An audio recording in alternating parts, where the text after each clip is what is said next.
is the assessment in PFRA. That's the key. Get them moving up to higher level of care.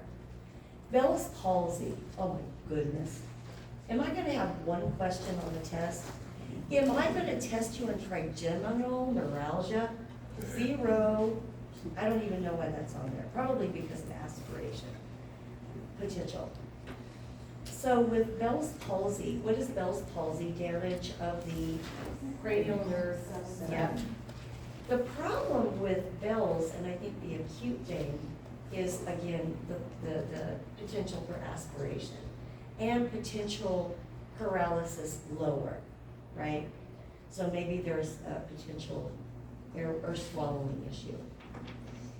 And that's all I'm gonna ask you for Bell's. I know that at one time I had a question, how do you know that they're getting their Bell's palsy? Because it can come back, because it's usually neurologic, secondary to shingles or chicken pox or something like that, causes that damage, is they will get a lesion. It's very interesting, they'll get a lesion by their ear. So if you have a patient who gets a lesion, you go, have you had Bell's before? Bell's palsy? Say, yeah, it's coming back. That's an indication. When they're under your care, do we discover things? That's why people don't like to go to hospitals. But would you be remiss and almost neglecting your patient if you don't notice and report those things? You could be actually saving a patient's life by things that you assess, like a melanoma on their arm. Like, my God, how long has that been there? Most people wouldn't give a crap. They'd say, oh, whatever. But you say, how long have you had that on your arm? It has irregular borders. Do you report it? So think about on the scope of what you normally would be assessing. Okay, Bell's palsy would be one of them. What are the other neurologic things? Let's get into stroke. We haven't talked about that yet because the stroke stuff is easy. Oh, and by the way, for strokes, you guys are going to have to look at the back of the stroke lecture for app exercises. I need to tell the other class that. So I'll send out it. And what is in the back there? It's going to be the difference between left and right brain strokes. I'm not going to have time to teach you that. But, so I do the app exercise. What are the 2 different types of strokes? Hemorrhagic and ischemic. Which one's worse? Hemorrhagic. Either one.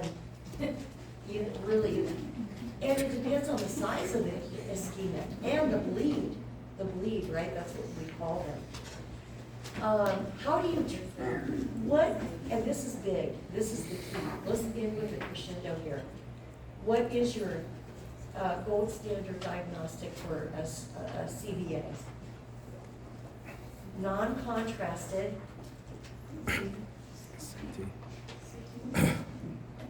CAT scan. Oh my gosh, yeah. Oh man, I need to impress you guys. It's a CT scan. Now this is what I'm kidding. You cannot differentiate between hemorrhagic or ischemic, can you? To my knowledge, you guys don't have x-ray eyes yet. And you can't go, you know, I see that block carotid, I see the clot there, I see the bleed here. You can't look inside the human eye. So guess what? You see where I'm going with this scenario? Must you have the CT scan done before you treat them? Especially with what stroke? Ischemic. Because what are you going to be giving them? Did you kill them if it's hemorrhagic? Yeah.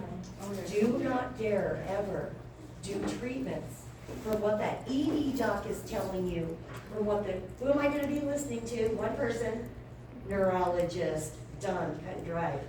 You, and that ER doc's going to be, oh, give them aspirin. Are you kidding me? You don't even know what it is, and you're starting to treat it. So your question, taking that bull by the horns, where's my CT? I can't treat anything with anything, anybody with anything, until I know what that CT is. Not only that, 100% of the time in this scenario, you're gonna go to the neurologist. Because you could kill a patient. Because that stroke, they all look the same, don't they?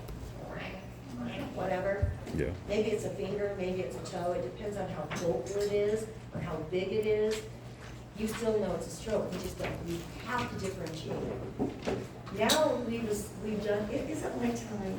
Yeah. Do I have 3 minutes, or am I over 3 minutes? You're over. Sorry. I'm so bad. God, pathetic.